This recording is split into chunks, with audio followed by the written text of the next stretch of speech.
Bismillahirrahmanirrahim. Assalamualaikum warahmatullahi wabarakatuh.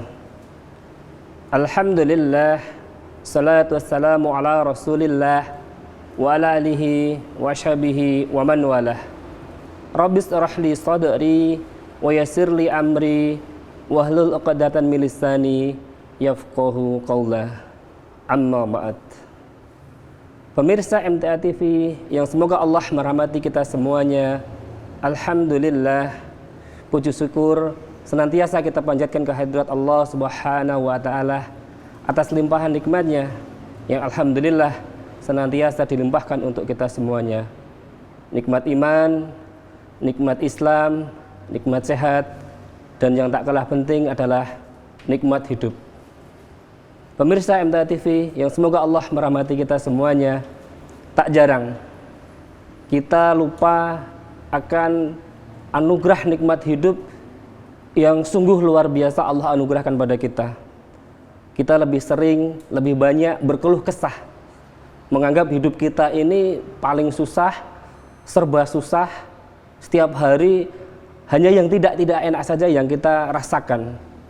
Padahal kalau kita mau merenung, memikirkan kenikmatan yang Allah anugerahkan itu sungguh luar biasa besarnya, sungguh luar biasa banyaknya.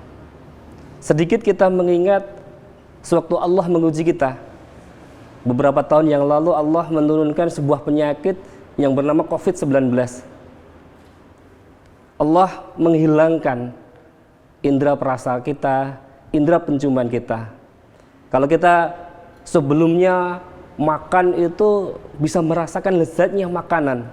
Kita makan sate itu sesuatu yang nikmat, sesuatu yang paling lezat kalau menurut kita. Tapi di saat COVID, yang sesuatu yang lezat tadi tidak menjadi nikmat. Itu baru satu indera perasa yang Allah hilangkan dari kita. Belum hal-hal yang lain. Indera penciuman kita. Kalau sebelumnya kita bisa menikmati aroma indahnya wangi, mungkin parfum, mungkin yang lain-lain. Di saat COVID ya, kita tidak bisa merasakan aroma apapun. Kalau biasanya kita jalan-jalan mencium aroma makanan yang lezat, kita sudah mendapatkan informasinya, di saat COVID semuanya hilang. Itu baru Allah mencabut satu bagian kenikmatan dari indera perasa dan penciuman kita. Belum hal-hal yang lain. Jadi Allah memberikan indera panca indera kepada kita. Itu bagian dari kenikmatan Allah yang luar biasa. Bagian kenikmatan Allah untuk menikmati, mentadaburi nikmatnya dunia ini. Itu baru kenikmatan dari panca indera. Allah memberikan kenikmatan yang lain-lain yang sungguh luar biasa banyaknya. Allah memberikan kita istri, pasangan, untuk menyenangkan kita, menenteramkan kita. Allah memberikan kita anak yang qurrata a'yun, untuk kalau kita lihat itu bisa menjadi penghilang rasa capek kita. Itu bagian dari kenikmatan anugerah hidup di dunia yang Allah anugerahkan pada kita. Tapi yang sering kita rasakan, yang sering dominan dalam pikiran kita itu memikirkan sedikit cobaan dari Allah hingga menutup kenikmatan yang Allah berikan pada kita. Pemirsa MTA TV yang semoga Allah merahmati kita semuanya. Allah berfirman, "A'udzu billahi minasyaitonir rajim, wa in ta'uddu ni'matallahi la tuhsuha. Innallaha laghafurur rahim." Dan jika kamu menghitung nikmat Allah, niscaya kamu tidak akan mampu menghitungnya. Sungguh Allah benar-benar Maha Pengampun, Maha Penyayang. Kenikmatan yang Allah berikan pada kita di dunia saking besar dan banyaknya, Allah menegaskan kita tidak akan mampu untuk menghitungnya. Padahal dalam hadis riwayat yang diriwayatkan oleh Imam Muslim, kenikmatan yang Allah anugerahkan kepada kita di dunia itu baru satu rahmatnya, dan yang 99 rahmatnya diberikan di akhirat nanti. Allah berfirman di ayat yang lain, "Wabtaghi fi ma ataqallahu daral akhirah wa la tansa nasibaka minad dunya." Jadi dengan kenikmatan yang 1% yang kalau kita menghitungnya tidak akan mampu tadi, saking banyaknya, saking besarnya, itu hanya 1% nikmat Allah di dunia. Padahal dalam ayat tadi, Allah mengharapkan dengan kenikmatan yang Allah anugerahkan pada kita yang 1% tadi, Allah mengharapkan agar kita menggunakan kenikmatan yang 1% tadi sebagai wasilah, sebagai jalan untuk mendapatkan kenikmatan yang 90% tadi. Masya Allah, sungguh luar biasa kenikmatan anugerah yang diberikan oleh Allah pada kita. Kenikmatan yang hidup yang hanya 1% saja kita tidak mampu menghitungnya, dan Allah dengan kenikmatan yang 1% mengharapkan kita mendapatkan kenikmatan yang 99%.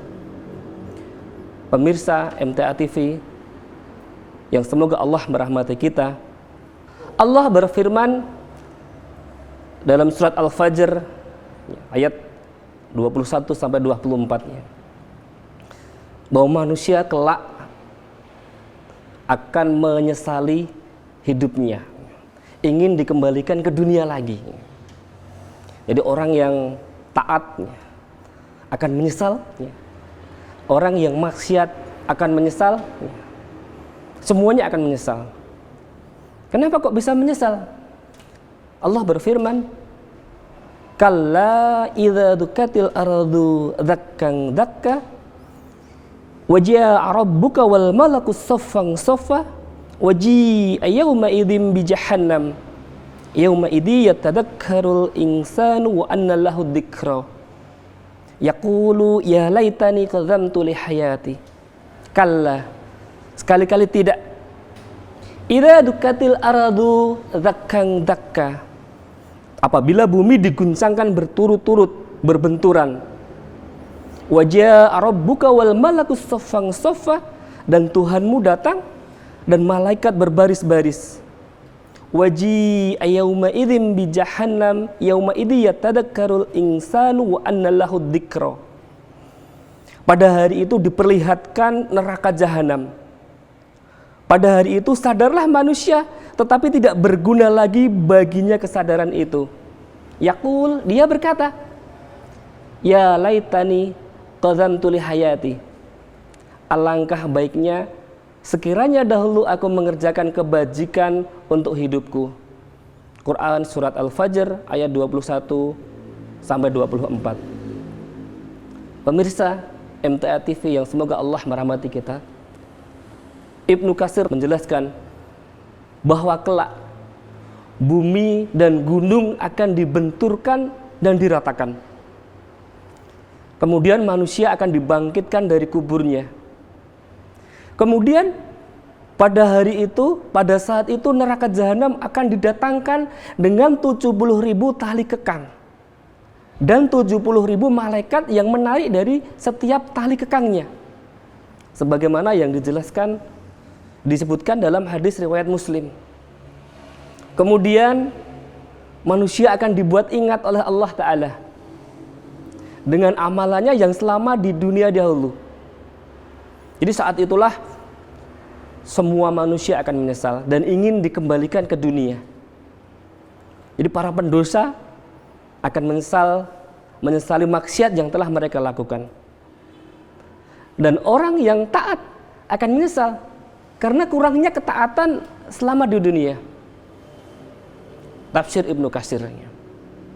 Masya Allah, sungguh luar biasa kesempatan hidup yang Allah berikan pada kita di dunia, hingga di yaumul kiamat nanti semua orang akan ingin dikembalikan ke dunia lagi dan ingin meningkatkan amal solehnya.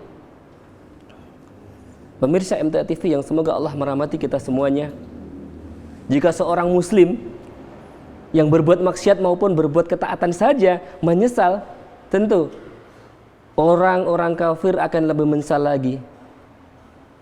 Allah Ta'ala berfirman dalam surat Ibrahim yang artinya, berikanlah peringatan kepada manusia tentang hari ketika azab datang kepada mereka. Maka ketika itu orang-orang yang zalim berkata, ya Allah, tangguhkanlah azab-Mu, dan kami mematuhi seruan-Mu dan akan mengikuti Rasul-Rasul-Mu. Bukankah dahulu Di dunia kamu telah bersumpah bahwa sekali-kali kamu tidak akan beralih dari kehidupan dunia ke akhirat. Ibrahim ayat 44. Imam Tobari mengatakan bahwa orang zalim yang kafir terhadap Rabbnya berarti orang zalim tadi menzalimi dirinya sendiri. Mereka memohon agar azabnya ditangguhkan dan memohon supaya Allah Ta'ala memberi kesempatan agar mereka dikembalikan ke dunia untuk memenuhi seruannya, seruan yang benar, sehingga mereka beriman kepada Allah Ta'ala, tidak menyekutukan dengan apapun. Dan inilah penyesalan yang sudah tidak ada guna, penyesalan yang sudah tidak ada artinya lagi. Jadi kenapa mereka selama dunia melakukan kesyirikan, padahal peringatan-peringatan sudah disampaikan, ayat-ayat sudah dibacakan, tetapi mereka tetap mengingkarinya, mengkufurinya. Begitulah keadaan orang kafir di akhirat nanti, akan menyesali kehidupannya di dunia dan ingin dikembalikan lagi ke dunia. Pemirsa MTA TV yang semoga Allah merahmati kita semuanya, penyesalan di kala itu tinggallah penyesalan, kesadaran tinggallah kesadaran. Allah tidak mungkin akan mengembalikan kita lagi ke dunia lagi, orang beriman maupun orang kafir ke dunia lagi. Semua sudah terlambat, semua sudah selesai. Inilah penyesalan yang sudah tidak bisa diulang lagi dan tidak diberi kesempatan oleh Allah lagi ke dunia lagi.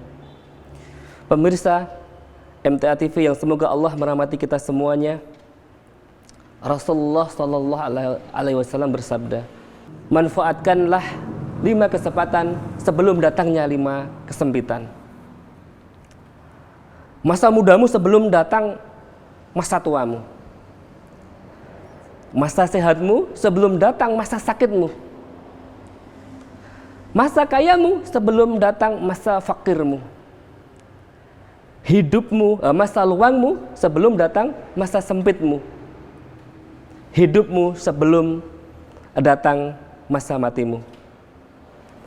Pemirsa MTA TV yang semoga Allah merahmati kita semuanya. Alhamdulillah, kita masih diberikan kesempatan oleh Allah, anugerah hidup di dunia ini. Saat ini Allah belum menutup pintu itu. Anugerah hidup ini masih diberikan kepada kita. Kesempatan demi kesempatan masih terbuka. Mari memanfaatkan anugerah hidup yang kalau kita menyebutnya tadi tidak mungkin bisa. Yang itu hanya satu rahmat dari Allah Subhanahu wa Ta'ala. Dan yang 99% akan diberikan oleh Allah di akhirat nanti. Kalau kenikmatan yang 1% sudah begitu luar biasanya, sangat banyak sekali, gimana lagi dengan kenikmatan yang 90%. Pemirsa MTA TV yang semoga Allah merahmati kita semuanya, Ramadan ini adalah kesempatan untuk kita evaluasi diri, introspeksi diri, banyak merenung, banyak evaluasi. Ramadan ini kita gunakan sebagai bulan tarbiyah, bulan untuk memulai hal-hal yang mungkin sebelumnya kita lupa, kita lalai. Kita gunakan kesempatan ini untuk mencapai kebahagiaan yang hakiki, yang abadi, yang 90% tadi. Demikian yang bisa kami sampaikan. Semoga Allah senantiasa meridhoi langkah kita, memberikan hidayah pada kita, memberikan taufik dan hidayah pada kita, dan menjadikan kita hamba-hamba yang beruntung, hamba-hamba yang bahagia dunia akhirat. Rabbana atina fid dunya hasanah wa fil akhirati hasanah wa qina adzabannar. Banyak salah dan khilafnya dari pribadi saya, banyak lebihnya dari Allah. Semoga Allah mengampuni kesalahan-kesalahan yang terjadi. Akhirul kalam, assalamualaikum warahmatullahi wabarakatuh.